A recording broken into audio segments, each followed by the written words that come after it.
Desculpem a interrupção, né? Mas nós vamos voltar novamente. Eu vou começar do o paciente, né? Falando sobre o paciente. Normalmente está enfrentando dificuldades, descrente muitas vezes de suas próprias capacidades para superar seus problemas, oprimido por angústias, por percepções distorcidas de si mesmo, das pessoas à sua volta, razões pelas quais decidiu solicitar a ajuda de um psicoterapeuta. Então, traz contigo e, portanto, para essa relação, sua história pessoal, suas expectativas, sua maneira particular de reagir diante das pessoas que se dispõem a ajudá-lo ou que representam figuras de autoridade.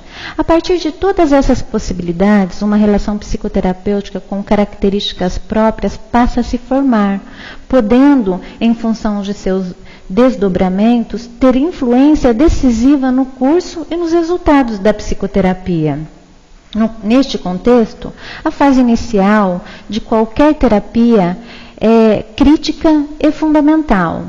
Desde cedo é necessário que se estabeleça uma colaboração ativa entre cliente e psicoterapeuta por intermédio de um contrato em que ambos tenham responsabilidade e papéis de alguma forma definidos.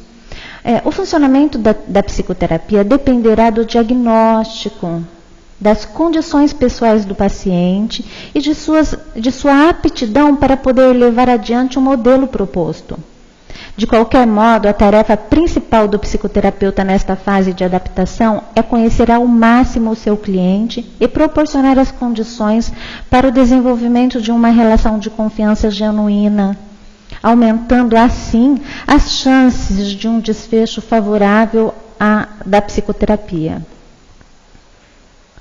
A fase inicial é crucial para a permanência ou não em tratamento. Muitos dos clientes que abandonam o fazem nas primeiras sessões. O vínculo com o psicoterapeuta se estabelece nas primeiras consultas psicológicas, então podemos afirmar que a permanência em psicoterapia depende da congruência entre os objetivos do cliente e do psicoterapeuta e da possibilidade de explicitar um foco e desenvolver uma boa relação com o psicoterapeuta. Outro ponto facilitador é a expectativa realística do cliente quanto ao que o psicoterapeuta ou a psicoterapia podem de fato oferecer.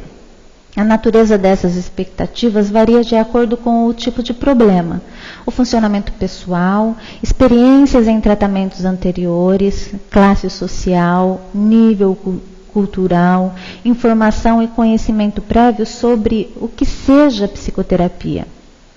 A discrepância entre as expectativas quanto ao escopo da psicoterapia e o desconhecimento quanto ao modo como funciona são dificuldades que surgem primeiro e que, se não forem trabalhadas desde o começo, podem comprometer o trabalho de forma irremediável. Nem sempre as primeiras sessões são suficientes para esclarecer detalhadamente em que consistem os problemas do cliente, qual o grau do comprometimento de sua vida, bem como o quanto ele está disposto a investir em termos de envolvimento pessoal, investimento de tempo, dinheiro, para removê-los e qual a melhor estratégia de tratamento. Muitas vezes, a decisão surge em decorrência de um entusiasmo passageiro que deve ser substituído por uma escolha mais consciente e realista, decisão que deverá ser refeita ao longo da psicoterapia nos momentos de dúvidas. Ou seja, suas expectativas podem ser de várias naturezas, mágicas ou realísticas, positivas ou negativas, grandiosas ou até quase inexistentes. Nem sempre o que o cliente espera e pretende com a psicoterapia coincide com as reais possibilidades do tratamento.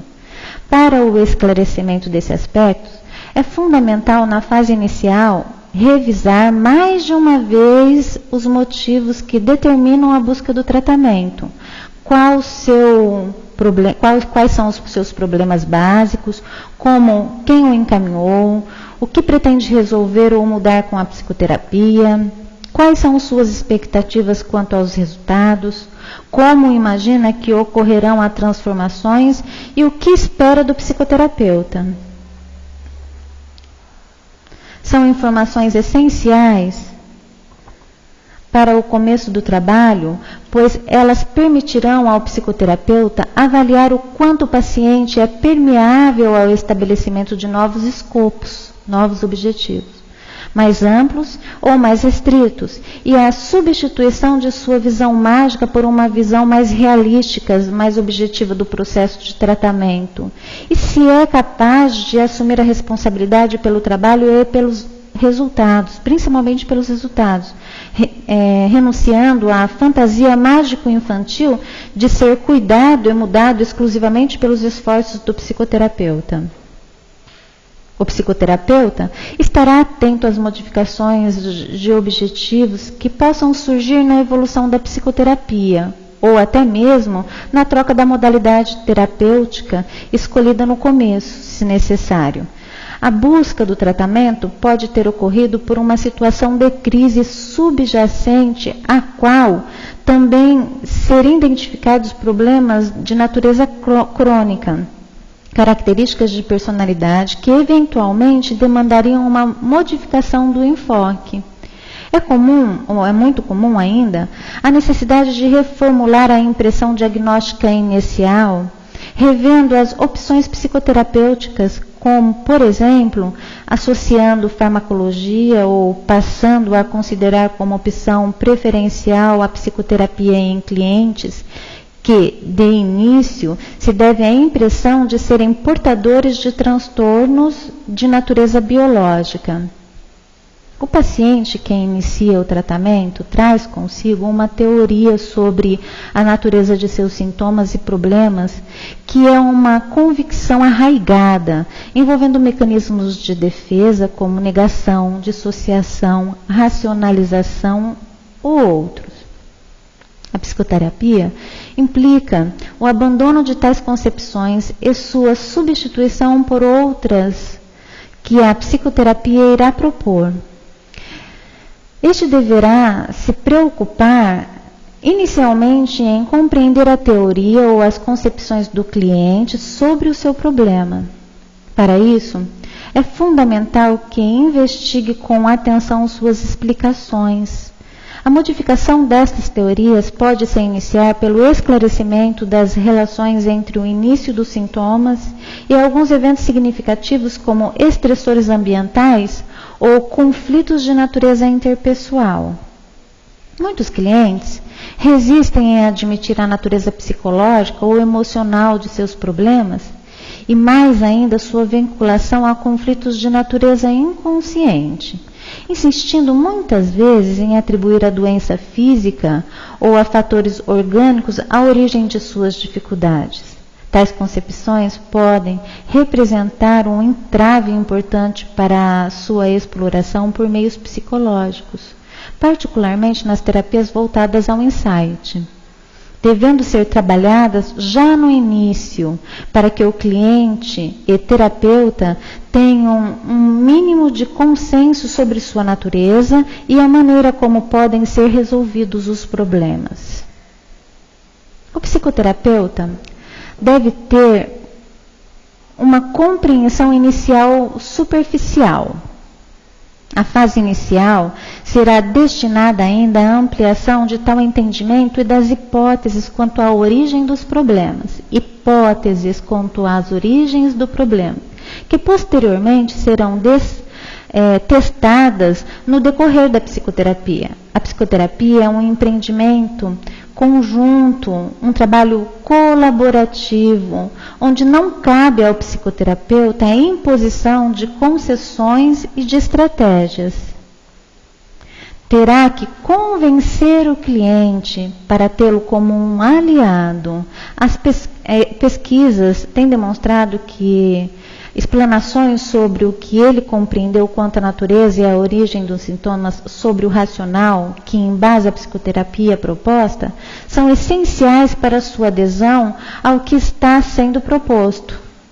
As explicações devem ser claras, em linguagem compreensível, apropriada ao nível intelectual e cultural do cliente, mostrando coerência entre a concepção do transtorno e a modalidade de tratamento escolhida para resolvê-lo.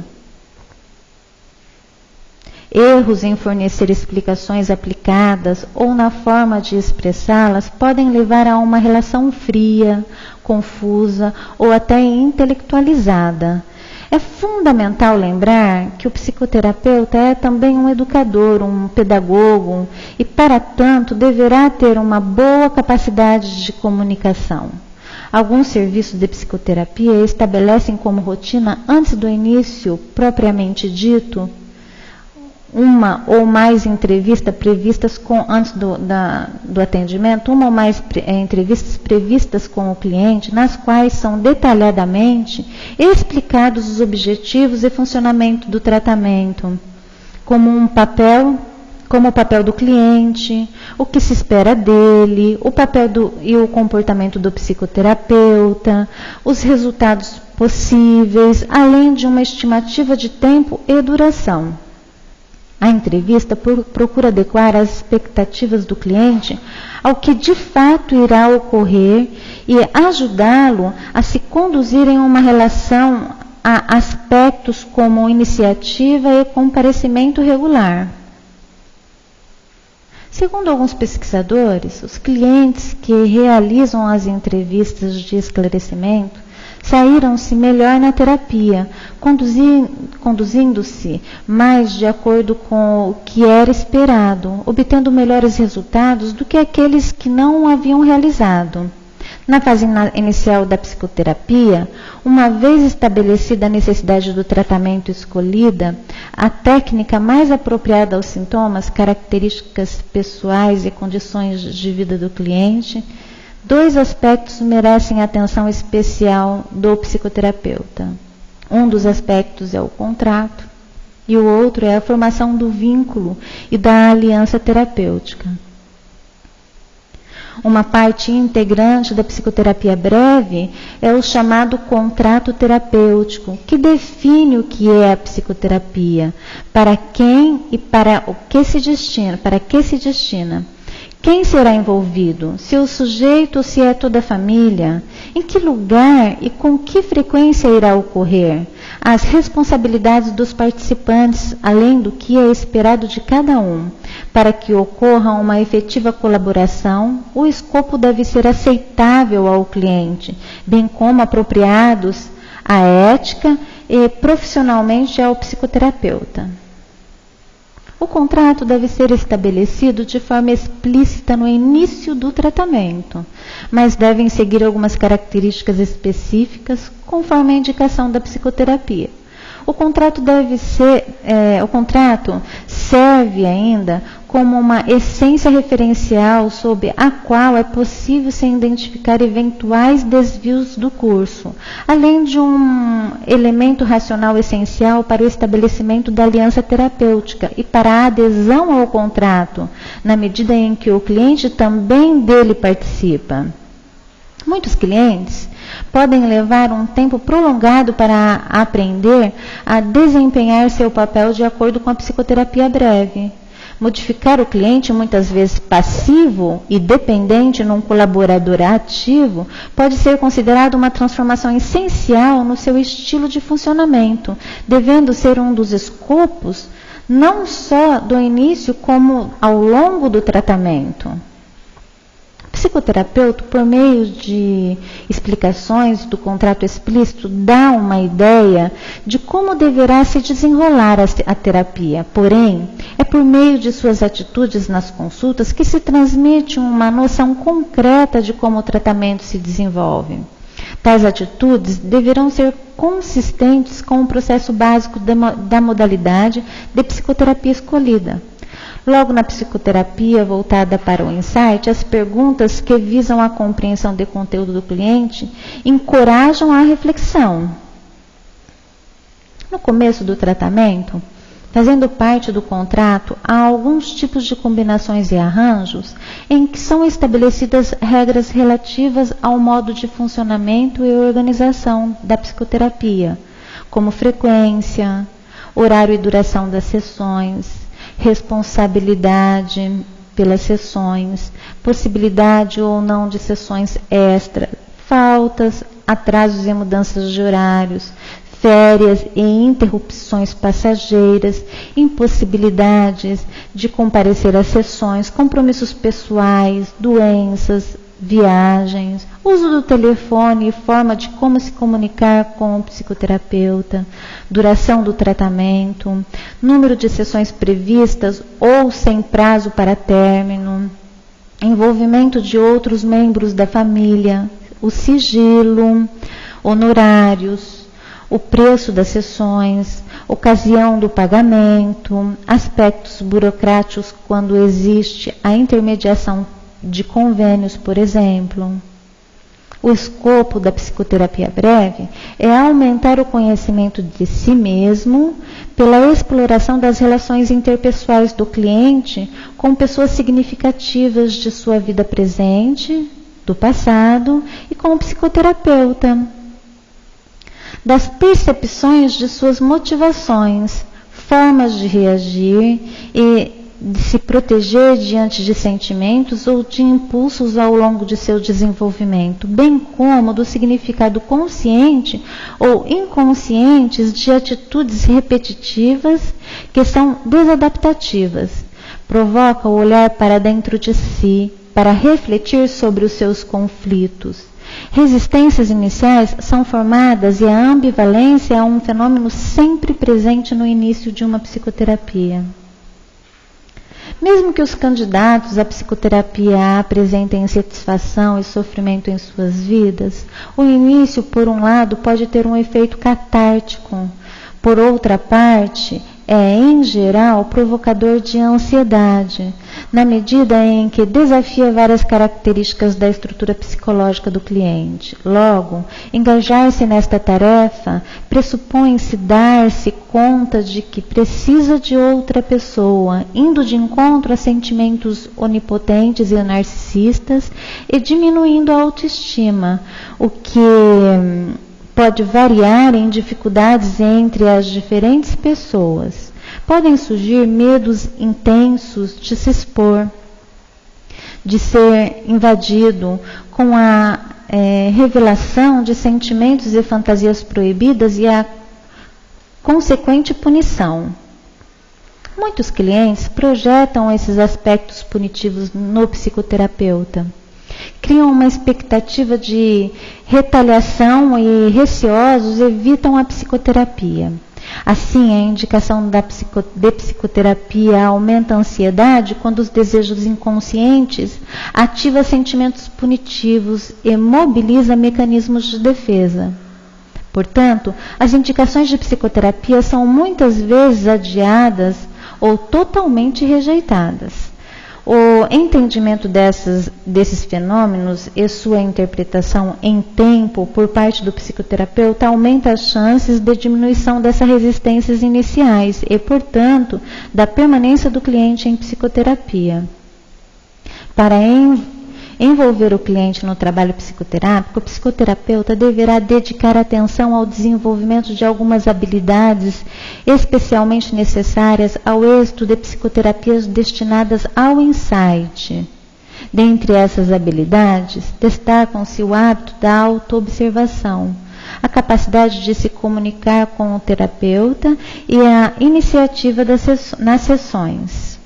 A psicoterapia é um trabalho que se estende para muito além do momento da consulta. Exige que o cliente assuma uma postura de autoobservação e dê críticas sobre seus problemas, comportamentos, inibições, pensamentos, emoções e sentimentos, dos mais variados mesmo fora das sessões. Um dos primeiros escopos da psicoterapia é fazer com que o cliente adote uma nova atitude em relação à sua vida mental, passando a estabelecer as ligações dentro da cadeia de fatos de sua vida psíquica. Ou seja, ficar atento a seus sentimentos e emoções intensas e desagradáveis, inclusive as que ocorrem durante as consultas e voltadas para a pessoa do psicoterapeuta. Identificar as circunstâncias ou indivíduo que os provocam, identificar os pensamentos, fantasias ou lembranças relacionadas, observar atitudes e comportamentos pessoais que lhe pareçam estranhos ou contraditórios, especialmente se forem repetitivos, contrários às próprias convicções e desejos, ou lhe trouxerem algum tipo de prejuízo, buscando seu significado. Registrar os sonhos ocorridos nos intervalos das consultas, identificar as situações atuais ou passadas que desencadeiam tais atitudes ou sentimentos, fazer uma espécie de registro mental de todo este material para explorá-lo junto com a psicoterapia nas próximas sessões. Um dos instrumentos essenciais da psicoterapia é a comunicação verbal de pensamentos, sentimentos e emoções a outra pessoa, no caso, o terapeuta. A possibilidade de colocar em palavras tais fatos de vida mental permite sua modificação em processos secundários, sujeitos às leis da lógica e mais acessíveis à compreensão racional e, consequentemente, possibilitando sua interpretação pelo estabelecimento de significados e relações.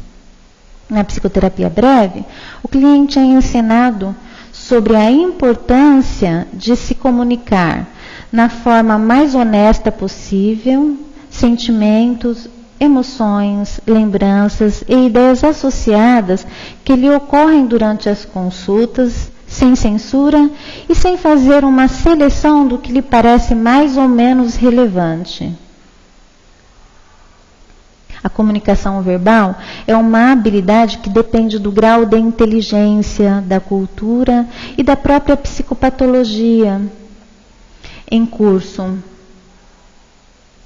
O psicoterapeuta deve estar atento aos diferentes estilos de comunicação e de linguagem de cada cliente, sendo que, em muitas situações, um dos primeiros escopos da psicoterapia é ajudá-los a desenvolver a capacidade de comunicar-se psicologicamente, como, por exemplo, estimular somatizadores a expressar diretamente seus sentimentos, ao invés de por intermédio de sintomas físicos, transformando com isso o estilo de comunicação. O psicoterapeuta deve lembrar-se ainda de que, além da comunicação verbal, a qual momentaneamente pode estar bloqueada, existem outras formas de comunicação, também muito ativas, como a expressão fisionômica, o olhar, o comportamento, escopo do paciente, as faltas, os atrasos e a pouca participação. Como regra, a iniciativa das consultas de psicoterapia será do cliente, que deverá ser estabelecido a este respeito, cabendo ao psicoterapeuta aguardar alguns instantes até que ele inicie a fala. O sentido de regra é estimular a autonomia, fazer com que o cliente se sinta responsável pelo trabalho psicoterapêutico e facilitar a comunicação, que ficaria prejudicado caso o psicoterapeuta iniciasse as consultas induzindo assuntos com os quais o mesmo estivesse preocupado. O termo alta, com o qual estivesse preocupado. Então agora nós vamos entrar o quê? Falando sobre alta, né? Então, o termo alta em psicoterapia não é encontrado quando se faz uma pesquisa na literatura internacional. Muitos livros de técnica psicoterápica usam término, a palavra término ou fase de terminação para a fase final do tratamento, mesmo que outros empreguem alta de tratamento. O termo alta é uma referência mais específica ao ato final do atendimento, enquanto fase de terminação ou término dão a noção de um processo de desligamento. alta, de acordo com a definição do dicionário médico, é uma expressão que traz em si uma ideia de resultado favorável. Na prática psicoterápica, nem sempre os finais de tratamento implicam êxito. O término pode acontecer tanto em psicoterapias bem-sucedidas como naquelas que não o foram. O término pode ser opção do cliente, do terapeuta ou de ambos, mas pode ser também forçado por situações externas da vida do terapeuta ou do cliente. Tratamentos mal-sucedidos terminariam por iniciativa do cliente ou por fatores transferenciais presentes na relação terapêutica. Podem levar à finalização impulsiva e súbita, por iniciativa do terapeuta, por fatores contra-transferenciais, impeditivos ou por considerar o processo estacionado ou até devido às razões externas, como deslocamento geográfico do terapeuta ou do cliente, enfermidade física prolongada de um dos membros do par ou dificuldades financeiras, por exemplo. A fase de terminação de uma psicoterapia faz parte de um todo, que é o processo psicoterápico, e estará determinada pelas características deste processo. É fato estabelecido, por exemplo, que a fase final é momento de intensas vivências transferenciais e contratransferenciais. Estas serão interpretadas de formas mais diretas em psicoterapia, que tenham utilizado mais frequentemente este tipo de recurso. Também a resposta do paciente à alta pode estar determinada pelo tipo de trabalho psicoterápico realizado até então. Em forma de psicoterapia, da mais compreensiva à mais sugestiva, porém, a terminação tem características específicas que exigem abordagem específica quando se propõe o tema da terminação no transcurso de uma relação terapêutica satisfatória. Sua importância e as táticas de manejo desta fase dependem de toda a estratégia do terapeuta. A terminação é uma das fases mais importantes de todo o tratamento, pois é o que assegura a eficácia de manter uma data para o término e a importância do cumprimento desta decisão. Mas as psicoterapias breves utilizam o critério duração do tratamento e a determinação de uma data para a alta desde o início como um de seus critérios estruturais.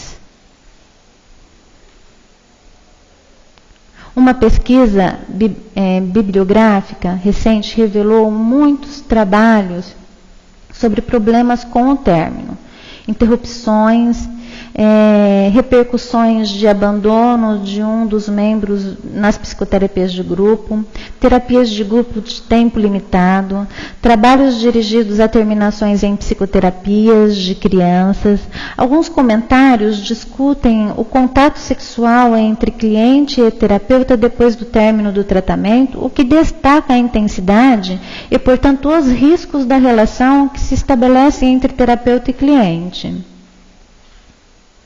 A decisão de dar um término a um trabalho psicoterápico parte de uma concepção das dificuldades do cliente e da natureza e objetivos do tratamento empreendido. Tal concepção se baseia em conceitos teóricos, resultados da formação profissional do psicoterapeuta, em conceitos de melhora e de cura que deveriam de uma noção de saúde ou enfermidade que será distinta das diferentes escolas de pensamento, cada um com a sua. Enquanto que quando se recebe um cliente para a psicoterapia, é necessário fazer uma cuidadosa avaliação que permite uma boa compreensão do problema, assim como de seus recursos e motivação para tratamento.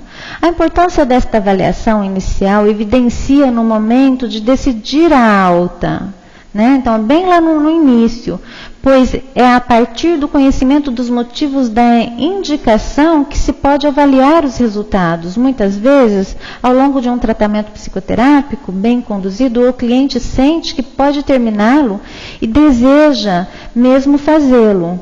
Aqui parece uma característica específica de terminação de tratamento. É um momento em que a posição do psicoterapeuta é determinante.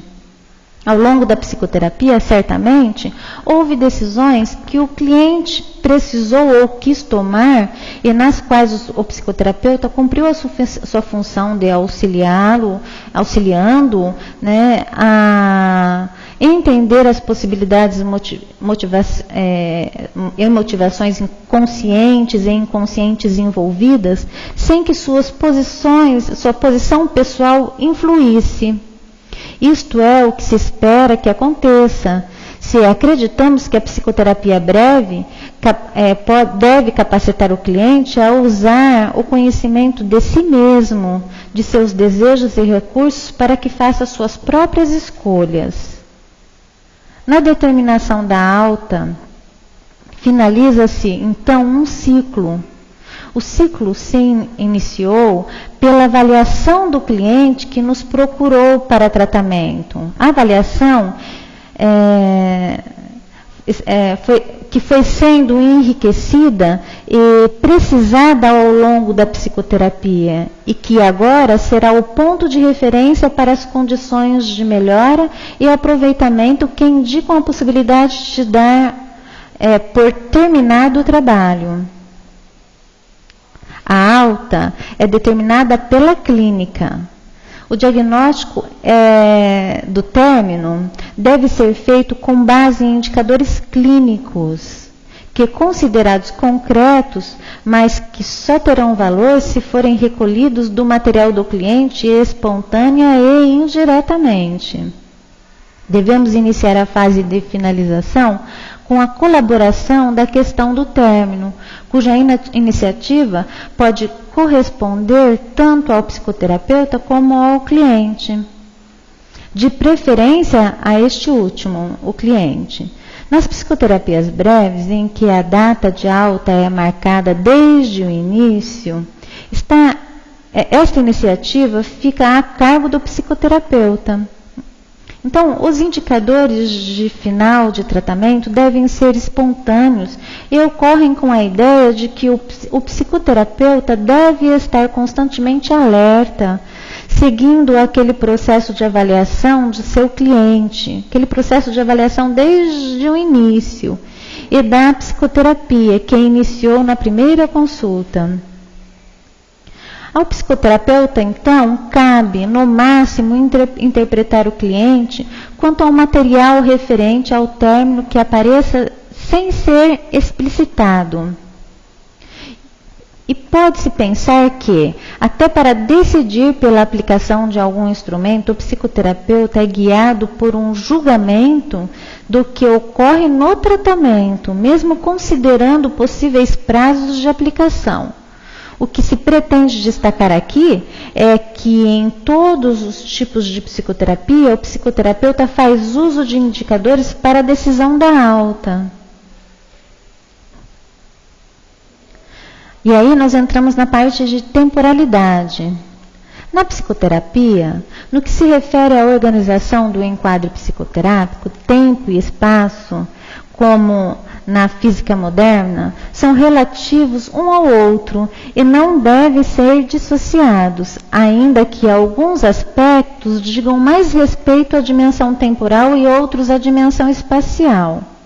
A primeira observação é sobre a relação dialética não linear que pode existir entre o que pode ser chamado de tempo cronológico do relógio e tempo subjetivo. Indaga-se qual é o significado psicológico de uma limitação de duração e qual é o efeito da ausência desse limite. Estudos comparativos demonstram que as psicoterapias cuja duração é limitada, logo de início, são levadas ao término com muito mais frequência do que as psicoterapias de duração não limitada. Esse fenômeno é constante, qualquer que seja a natureza da psicoterapia.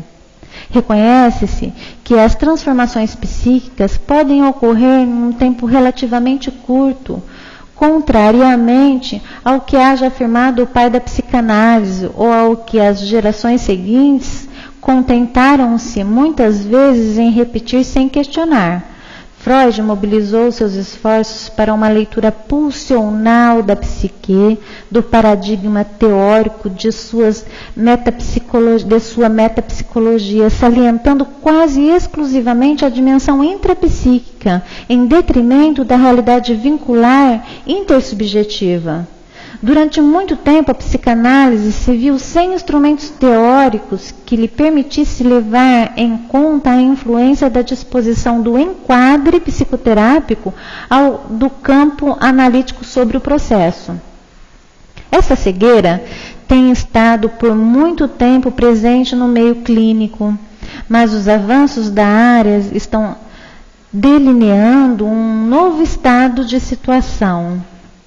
A observação da atemporalidade e da lentidão dos processos inconscientes não tem mais servido de contexto para negar os resultados das psicoterapias breves. Limitar a duração de um tratamento comumente desperta mais medo no psicoterapeuta do que no cliente, que argumenta sentir temor de realizar um tratamento incompleto. Isso traduz o medo de não ter tempo suficiente para se chegar a um fim das dificuldades do cliente. Medo sustentado pela ilusão narcisista de aspirar certa perfeição ao final do tratamento, fator contratransferencial, passível de também prolongar inutilmente até mesmo os tratamentos analíticos clássicos. A diferença entre um e outro não é o de que a psicoterapia clássica determina resultados mais profundos, enquanto que a psicoterapia breve objetiva resultados mais superficiais, como supõem alguns autores. Não existem trabalhos superficiais na clínica psicológica e se percebe que o objeto de intervenção é a complexidade da psique, sendo isso válido inclusive para os processos breves. E aí nós entramos, então, em técnica de focalização na teoria psicanalítica. Então, técnica de focalização é o motivo da entrevista, uma das técnicas, né? Ajuda na focalização. É o que costumamos chamar de motivo manifesto da entrevista, é o motivo que traz o cliente à consulta. Outra técnica, outra fase, né, do processo é a situação do problema. São situações expressadas que circulam o motivo manifesto. Seria também o registro daquilo que é manifesto explícito. Claro. O terceiro aspecto é a hipótese psicodinâmica inicial. É uma tentativa de entendimento inicial da psicopatologia e da psicodinâmica do cliente, baseada na concepção teórica e prática do psicoterapeuta.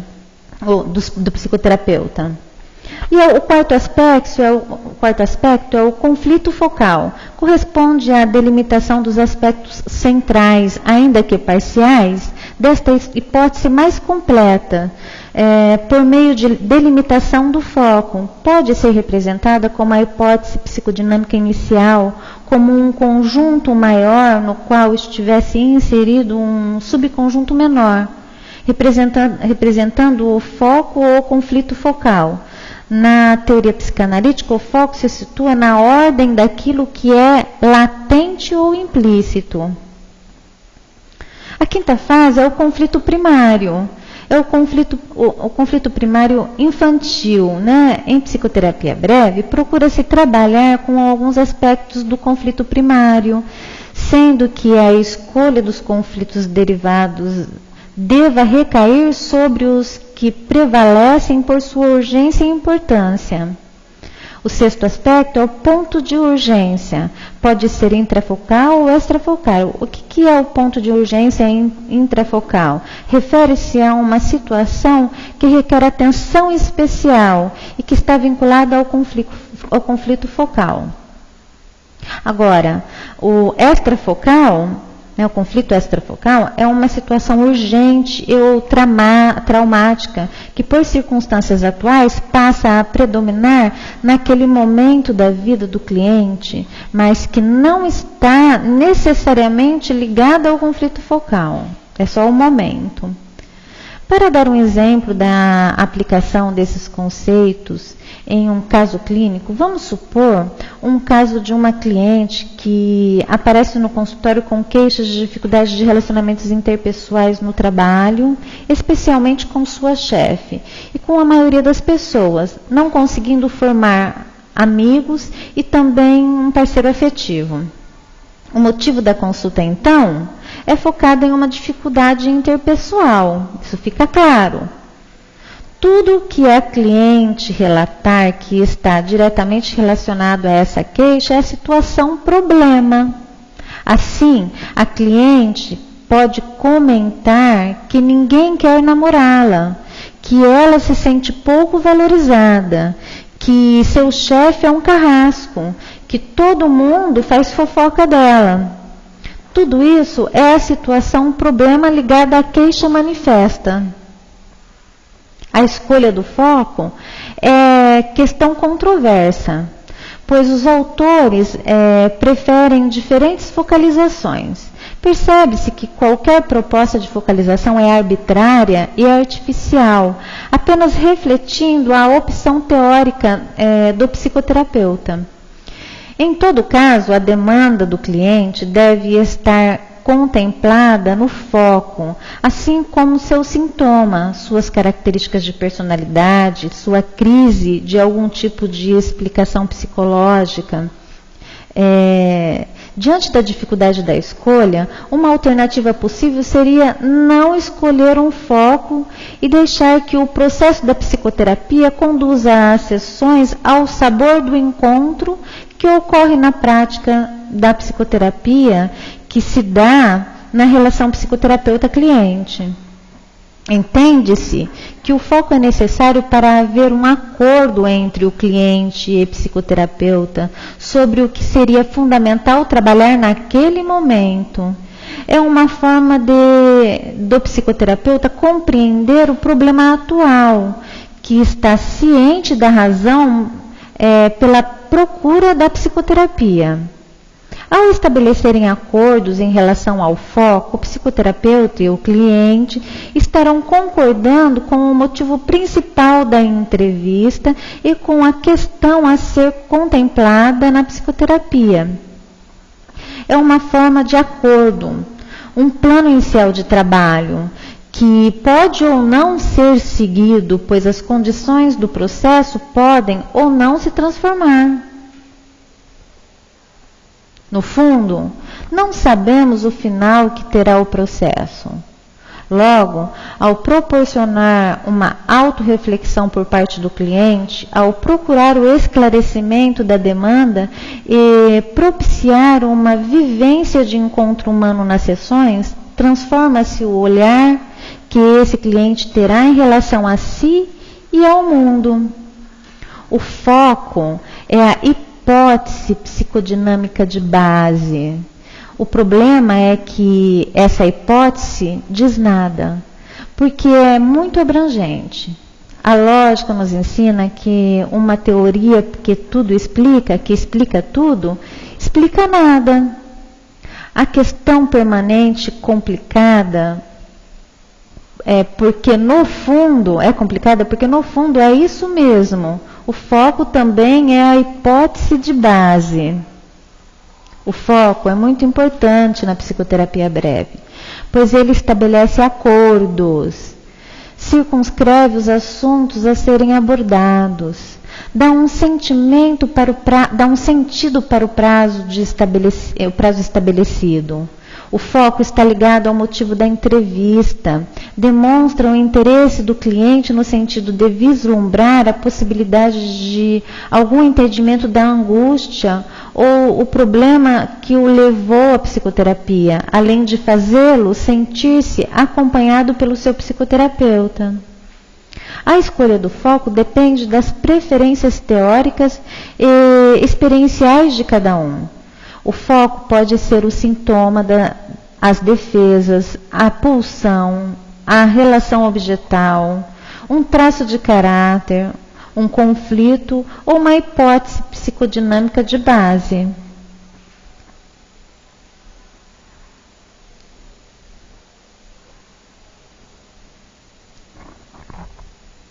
O paciente se apoia na relação com o terapeuta para manter seu equilíbrio psíquico, o que significa que o paciente centra espontaneamente a psicoterapia na problemática que o levou à primeira consulta, e como essas motivações estão sempre relacionadas com a organização da sua personalidade, podemos afirmar que a focalização iniciará sempre no ponto fragilizado da personalidade do sujeito, e esta problemática é esta problemática que o cliente encena na sua relação com o psicoterapeuta.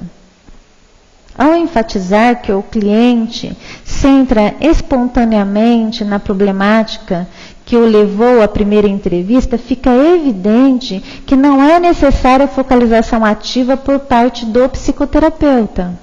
O cliente expressa seu problema, que será o foco do trabalho, o ponto fragilizado da personalidade do indivíduo. O cliente traz a questão que o angustia para a sessão e repete com o psicoterapeuta suas angústias. Então, não é necessário focalizar porque o cliente já o faz. Cliente, a partir do tempo limitado de terapia instituído desde o início, tende a falar sobre o que o angustia, focalizando sempre na angústia ligada ao motivo da consulta, que será mais bem compreendida a partir da análise das características de personalidade. Esse movimento é natural, mas de fato, é apenas uma possibilidade de escuta. O foco facilita nesses contatos. O foco incide nas características da personalidade ligada ao motivo da entrevista, percebendo se o cliente está ou não em crise. Ao refletir nas características da personalidade, é permitido trabalhar com questões diversas, como se fosse uma sessão de análise. Quando a discussão de assuntos caminha para fora do foco, passa a ser considerada escape da função de uma psicoterapia breve. O manejo das sessões se simplificam, embora, nesse caso, o desejo do cliente possa deixar de ser contemplado. Então, sair do foco é deixar de contemplar o desejo do cliente. Na concepção da psicoterapia breve, o terapeuta ou psicoterapeuta não precisa aplicar uma técnica ativa na qual tenha de abandonar a neutralidade, em que tenha de realizar uma atenção ou negligência seletivas do assunto trazido pelo cliente, continuando a utilizar-se do vértice psicanalítico. O foco da psicoterapia breve é tratado da mesma forma como se trataria em uma análise comum. A questão das férias, ou de eventual falta do paciente, ou do analista em sessão anterior, ou do esquecimento do pagamento, por exemplo, sempre deverá permanecer presente. O foco sempre deverá permanecer presente, pois o terapeuta sabe o que ele existe, mas deverá aparecer na interpretação apenas na hora adequada. O terapeuta permanece no estado de atenção flutuante, sem se ater ativamente ao foco. Isto é possível a partir da colocação do limite de tempo. motivador de relação entre terapeuta e cliente. Os dois estão submetidos à pressão do tempo e ela responderão com a perspicácia aumentada por parte do analista e o desejo de ir rapidamente ao fundo por parte do cliente. Na psicoterapia breve será aprofundado o foco, ressaltado, porém, outros aspectos da relação que apenas o tempo poderá revelar não serão trabalhados. A psicoterapia breve é mais limitada do que o tratamento padrão de psicanálise, o que implica que não tenha a sua indicação apropriada. Como já havia falado anteriormente, critica-se a psicoterapia breve porque ela não seria tão profunda quanto uma psicoterapia de longa duração. Mas o que seria profundo? O bom senso indica que uma psicoterapia com muitos anos de duração deve ser mais profunda do que uma psicoterapia breve. Fica implícito que a psicoterapia breve pode ser mais superficial, com resultados mais modestos. Essa ideia se baseia-se na dificuldade da avaliação e comparação de resultados. Há diferentes maneiras de compreender profundidade. Pode-se, por exemplo, considerar a sequência das fases libidinais, oral, anal, fálica e genital, sendo a fase oral mais profunda porque é mais primitiva. Pré-edípico seria mais profunda que edípico. Relações primitivas com os pais seriam mais profundas que relações atuais. Falar do passado seria mais profundo que discorrer sobre assuntos da atualidade. Nesse sentido, quanto mais precoce, mais profundo. Há quem considere que as manifestações do inconsciente seriam mais profundas que um discurso articulado. A remodelação do sistema defensivo seria menos profunda que um insight, por exemplo. Aprofunda-se uma questão quando ela é analisada por diferentes ângulos ao longo do tempo, o que tende a facilitar uma compreensão em insight. A asserção é cabível, mas seria possível afirmar que alterações de qualquer ordem só possam ocorrer depois de um longo percurso de análise? A lógica em acreditar que apenas um tempo longo provoca alterações profundas e significativas? Por que certas mudanças não podem ocorrer dadas as circunstâncias específicas em apenas uma sessão ou após alguns meses de psicoterapia ou até em função de um acontecimento ímpar na vida de uma pessoa? Será que a elaboração e a perlaboração terminam quando a psicoterapia acaba? Por que alguns analistas não acreditam que seus clientes serão capazes de continuar sozinhos o trabalho que se inicia dentro de um consultório? Na psicoterapia dinâmica, breve dinâmica, por exemplo, por fim, as questões são trabalhadas em profundidade e têm um foco, é trabalhado o passado do indivíduo e suas relações primitivas junto com seus insights, interpretam-se atos falhos e sonhos também. O foco pode ser relativo. Algumas questões são elaboradas de diversas formas ao longo das sessões. Isso acontece da mesma forma como ocorreria em uma psicoterapia longa. E assim eu finalizo o último bloco do nosso curso, deixando bem claro as diferenças entre as psicoterapias breves e as clássicas e suas condições. Muito obrigado a todos, espero ter sanado as expectativas.